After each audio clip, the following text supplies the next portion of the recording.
He looked like any ordinary man, quiet, polite, and distant.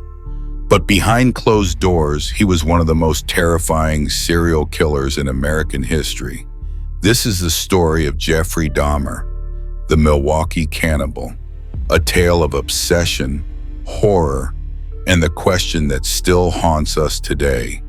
How could no one see the monster hiding in plain sight?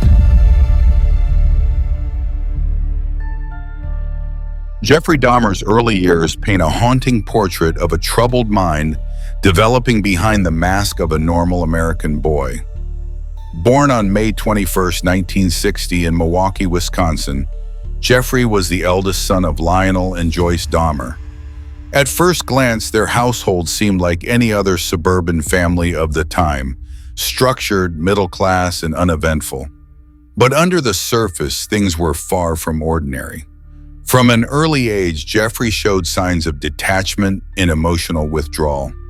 While other kids played sports or made friends easily, Jeffrey preferred to be alone. He spent hours wandering the woods near his home, collecting dead animals, often dissecting them to see what lay beneath the skin. He claimed later that he was simply curious about how bodies worked, a fascination that would evolve into something far more sinister. His father, Lionel, a chemist, initially encouraged this curiosity by teaching him how to properly bleach bones and preserve specimens. He saw it as a scientific interest, unaware that his son wasn't driven by science, but something darker. Dahmer began fantasizing about control, death, and power even before he turned 14. During his high school years, Jeffrey's inner world became more isolated. He struggled deeply with his sexual identity, especially in a time when homosexuality was taboo and often punished by society. His inability to reconcile this with his growing violent fantasies made him feel even more alienated. To cope, he began drinking heavily. By the time he was 16, he was showing up to class drunk, hiding bottles of liquor in his locker. Teachers noticed, students noticed, but no one intervened. Dahmer perfected the art of blending in, even as he drifted further from reality. Behind the quiet smile and slouched posture was a mind rehearsing unspeakable acts. He once said in an interview, "I always knew that it was wrong, the fantasies were wrong, but there was no one I could tell." Those fantasies would soon break free from the realm of imagination and become one of the most horrific killing sprees in American history. In 1978, shortly after graduating from high school, Jeffrey Dahmer committed his first murder. His parents' tumultuous divorce had left him living alone in the family home in Bath, Ohio. It was during this period of isolation that Dahmer's dark fantasies finally materialized. Stephen Hicks, an 18-year-old hitchhiker, was on his way to a rock concert when Dahmer picked him up. Offering beer and conversation, Dahmer lured the young man back to his house. For hours they drank and talked. But when Hicks tried to leave, Dahmer panicked. Overcome by fear of abandonment and an uncontrollable urge to act on his fantasies, he struck Hicks with a dumbbell, killing him. He later dissected the body in the basement, dissolving the flesh in acid and crushing the bones with a sledgehammer. He disposed of the remains in the woods behind his house. This method of concealment would become a recurring theme throughout his crimes. This murder marked the beginning of a pattern of luring, sedating, killing, and dismembering young men. And yet, after this first act, Dahmer wouldn't kill again for nearly 9 years. But the desire, the compulsion, never left him. It simply grew stronger, waiting for a moment to erupt. Between 1978 and 1987, Dahmer struggled to maintain a facade of normalcy. He enrolled at Ohio State University, but dropped out due to poor grades and excessive drinking. His father then forced him to enlist in the USS Army. Dahmer was stationed in Germany, but his behavior was erratic. He drank heavily and was eventually discharged in 1981. Following his discharge, Dahmer returned to the United States and drifted between relatives and temporary jobs. During this time, he was arrested for indecent exposure, public intoxication, and later for drugging and molesting a minor. Still, the criminal justice system failed to recognize the true danger lurking beneath his surface. In 1987, the storm returned. Dahmer's killing spree resumed, more violent, more frequent, and more methodical. His victims were often young men of color, many of them vulnerable or homeless. He used his charm, free alcohol, and the promise of money or photographs to lure them in. Behind closed doors, his apartment became a chamber of horror, where death was not swift, but calculated.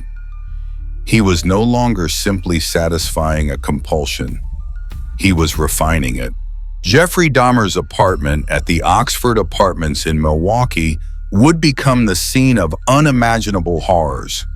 Between 1987 and 1991, he murdered 16 men and boys, many of whom were drugged, strangled, and dismembered within the walls of that one-bedroom apartment. What shocked the world wasn't just the number of victims, but the way he preserved their bodies. Dahmer kept skulls, genitalia, and even entire torsos. He took photographs at every stage of dismemberment. He cooked and consumed parts of his victims, acts of cannibalism that he claimed made his victims a permanent part of him. Neighbors complained about foul odors, but complaints were dismissed. Police even returned one of his victims, 14-year-old Konorak Syntha, to him after the boy fled, believing it was a domestic lover's quarrel. Dahmer was always polite, soft-spoken, calm, a predator hiding in plain sight. It wasn't until one victim, Tracy Edwards, escaped and flagged down police in July 1991, that the horror inside apartment 213 was finally exposed. When police entered Dahmer's apartment, they found a nightmare: photographs of dismembered bodies, skulls in the refrigerator, and a barrel filled with acid.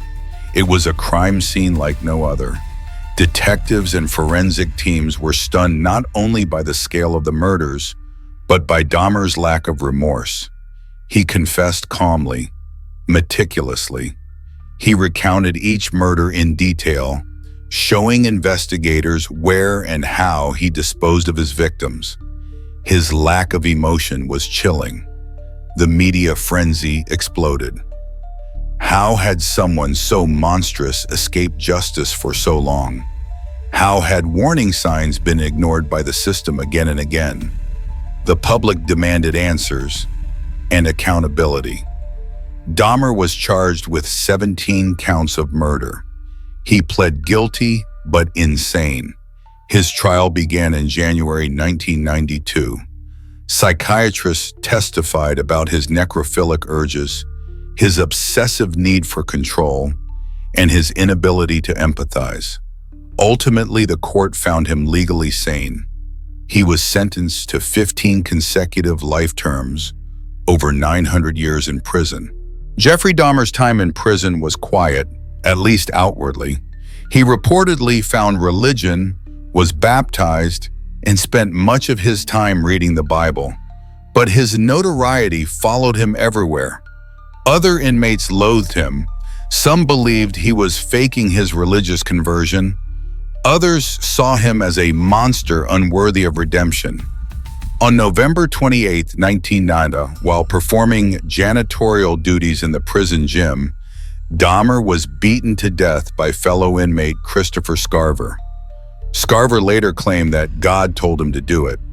The news of Dahmer's death brought mixed reactions: grief from some who believed in rehabilitation, and relief from families of the victims who felt justice had finally been served.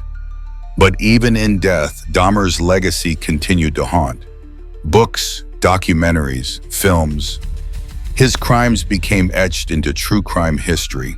The story of Jeffrey Dahmer is not just about one man's evil, it's about the systems that failed to stop him.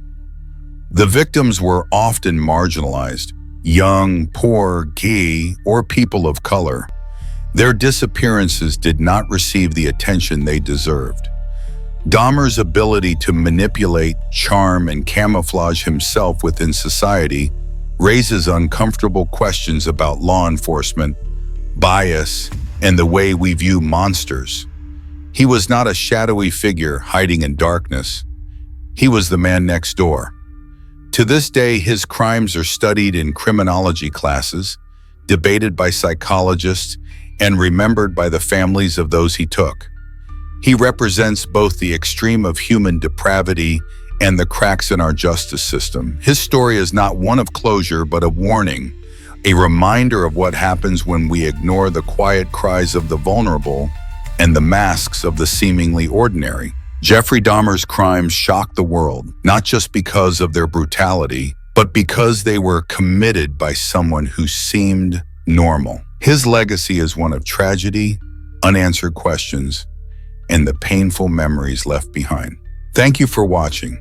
This has been another deep dive from Sinsight Crime. Don't forget to like, share, and subscribe for more true crime stories from the shadows of society.